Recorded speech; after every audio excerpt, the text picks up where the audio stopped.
Hi, I'm Julie Jarmalowski with the K Grant Group, and we're here today in the 85251 zip code of Scottsdale, a home that's just recently been remodeled and is absolutely stunning.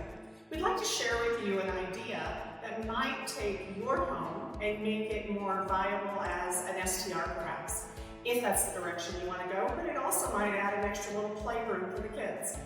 Let's take a look at this.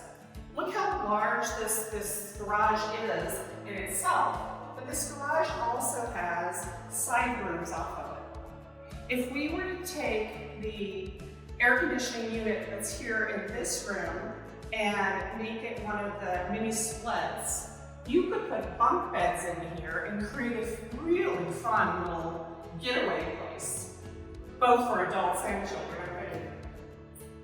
And then if it were me, what I would do is I would take this opening over here and I would make it the same size as that one and do the same thing because the wall goes all the way back to the other side.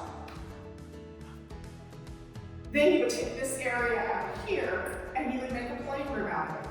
Either for adults or for children, it would be super fun to have this little getaway.